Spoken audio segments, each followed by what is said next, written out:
This video is sponsored by Squarespace.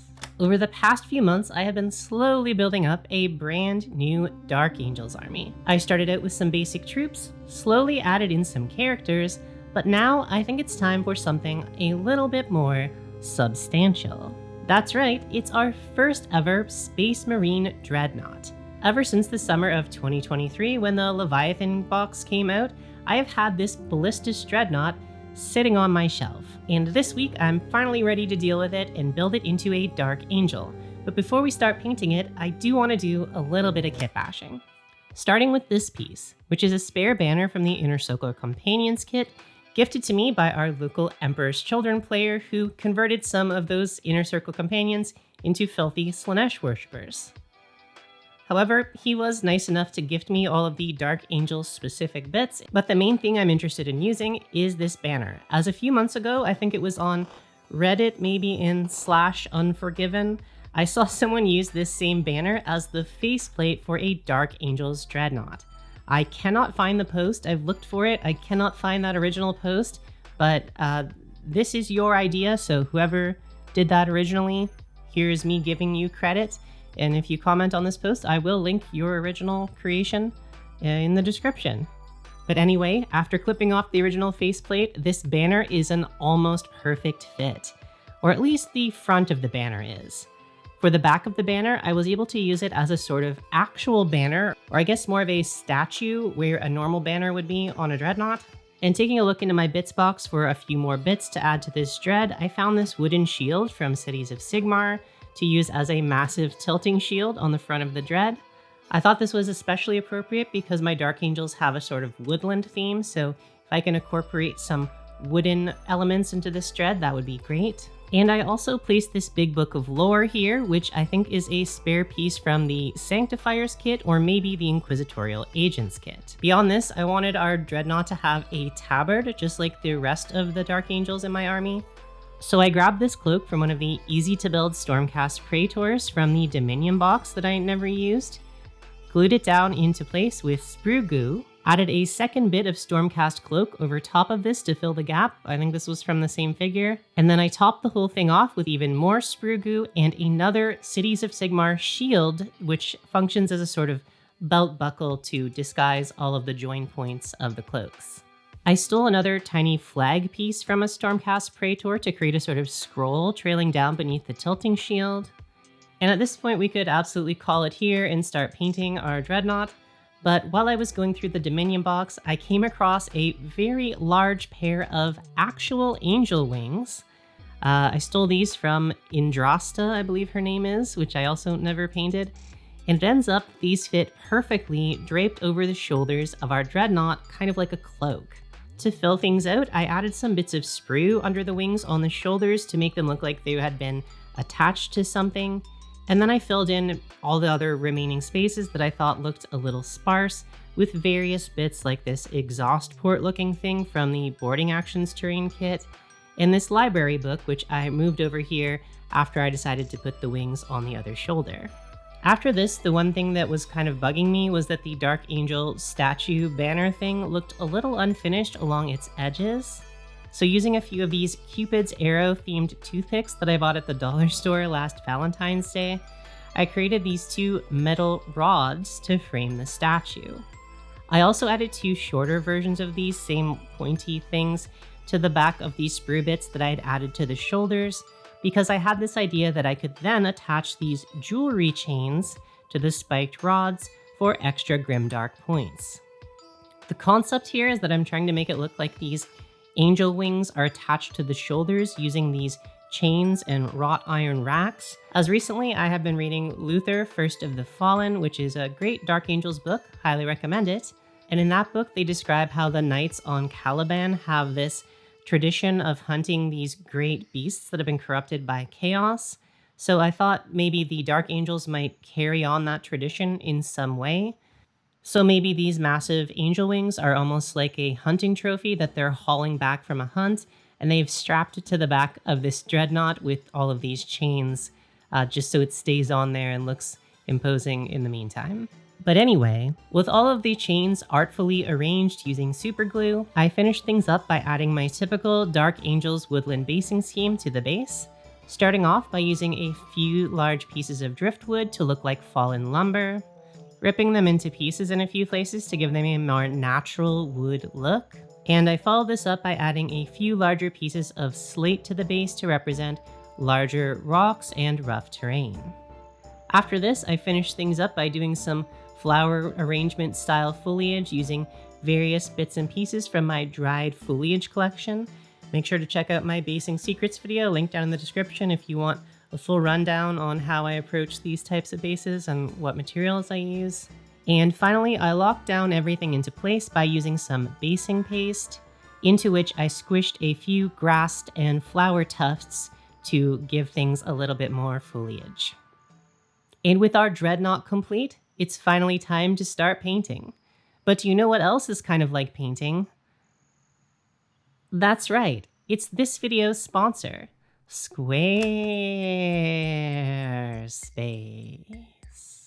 Squarespace is the all-in-one website and hosting platform for all of your website needs, and it's extremely easy to use. Just pick from one of their fabulously designed starter templates, or build your own template from scratch and then customize things to your heart's content using their extremely intuitive drag and drop fluid engine. I've been using my current Squarespace site to host a gallery of my painted miniatures, all of my hobby reference documents, as well as an online store, which has been super easy to set up, keep updated, and accepts a variety of different payment options. They're all built in for you to use whenever you build your sites. So if you need a website, why not check out squarespace.com today for a free trial. And then when you're ready to launch, go to squarespace.com/Dana Howl for 10% off your very first purchase of a website or domain. And now back to our video. To begin our painting, I started off with a relatively similar set of base coats to the rest of our Dark Angels, starting with a coat of German red-brown primer, following up with an overspray of Pro-Acryl Golden Brown, and then finishing things up with a lighter, more selective highlight spray of Titanium White.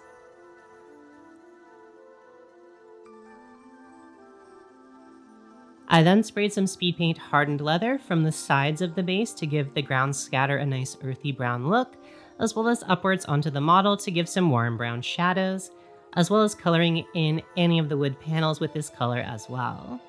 Next, I used speed paint Grim Black to paint any of the parts of the machine that I wanted to either be raw metal or painted black, so mostly the guns as well as any of the techie marine parts that wouldn't be painted green, as well as any of these spiky poles that I wanted to give a sort of wrought iron fence look. I also wasn't too fussed about any overspray at this point, as in my mind that functions as just free shading and weathering. And after this, it was then time to paint all of the green panels. For this, I tried something a little bit different than my previous Dark Angels, starting out with this very vibrant orc skin speed paint to give our panels a really bright green undertone before I add in the darker green shadows. As usual, before switching colors, I also added some of this bright green onto the base to color in some of the foliage. I followed up on the first green coat of really vibrant green with a darker green speed paint, Absolution Green, adding successively darker shadows, leaving just a few bright highlights of the bright green underneath on the parts where it would really reflect light. And then I sprayed some of this same dark green onto the base foliage as well, just like with the previous green, to add some variety. Finally, for our very darkest shadow color on our greens, I like to use this color, Murder Scene, which is a very dark desaturated red color. As I explained in our previous Dark Angels video, the reason that I do this is because red is a contrasting color with green, and you can get some really nice, vibrant looking shadows by using contrasting colors in this way. And just like the two green colors, I then added a few sprays of Murder Scene to the base as well. And finally, to tint things into a more forest green, I sprayed some very thinned down speed paint Magic Blue onto a few of the green areas, mostly the places that would reflect sunlight the most or the blue sky the most. And now with all of our airbrushing complete, let's get into all of the gritty details. I started out by using speed paint Grim Black to do a little bit of panel lining on any of the big metal panels that I wanted a really dark black line in between, as well as any areas that I want to be metallic or black after this, like the chains or the wrought iron details on the shields or spikes. Once this was done, I added shading to all of the ivory and brown colored areas, this time using a thinned down version of hardened leather instead of grim black. And after that, I went ahead and did a metallic pass on the entire model, dry brushing true brass onto all of the areas I wanted to be a sort of tarnished silver, which is what I used for the rest of the army, as well as adding Emperor's Gold to a select few areas I wanted to be a more coppery gold color. While I had my metallics on my brush, I also edge highlighted a few of the green panels to give them a weathered, paint chipped off from centuries of use kind of look. And after this was done, I spent quite a lot of time adding tedious highlights to all of the rest of the areas on the model, starting out with a golden brown highlight for any areas of ivory that needed it.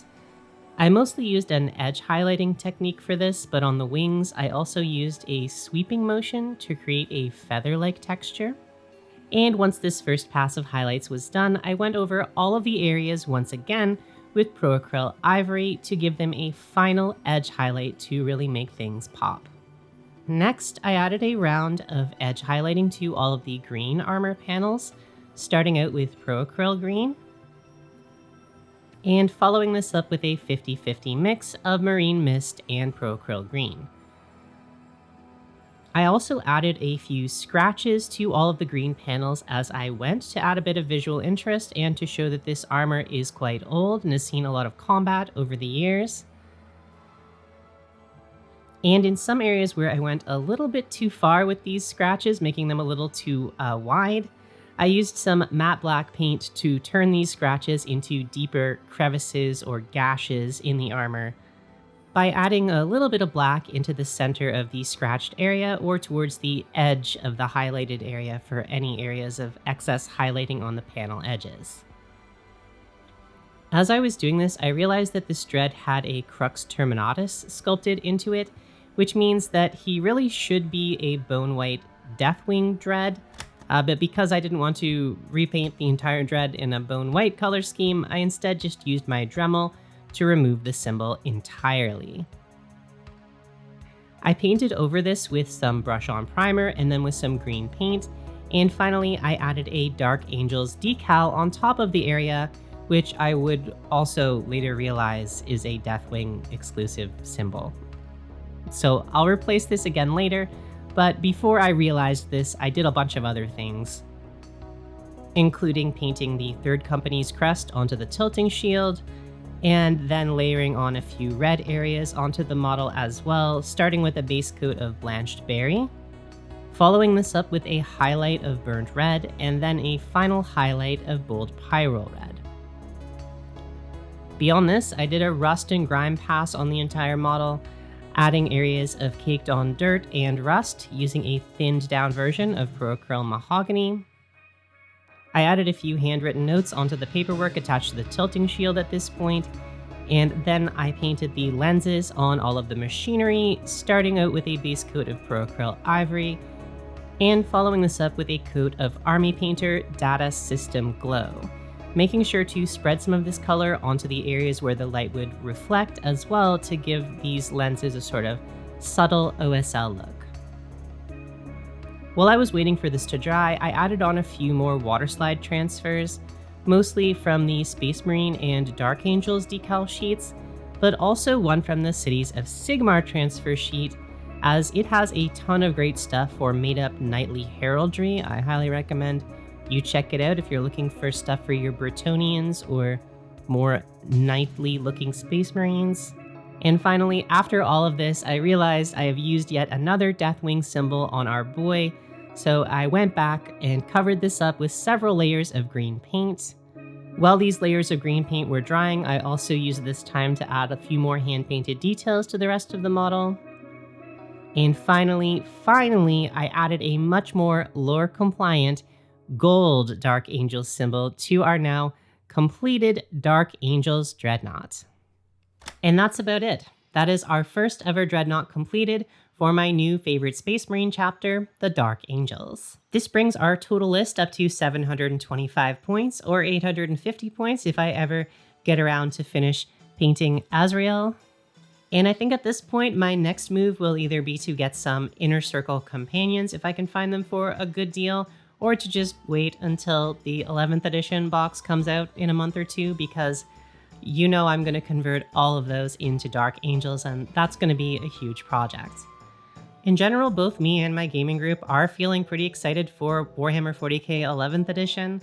I'm especially excited that when I buy that launch box, it's going to boost both of my main armies of Orcs and Dark Angels up to 2,000 points or more, I think, so that's pretty exciting. So make sure to subscribe if you want to see me continue to build these armies into 11th edition and what changes I'll end up making. Check out our Patreon, link down in the description if you want to see your name up in the credits or gain access to our wonderful painting Discord server. And with that, thank you so much for watching, and I will see you in the next video.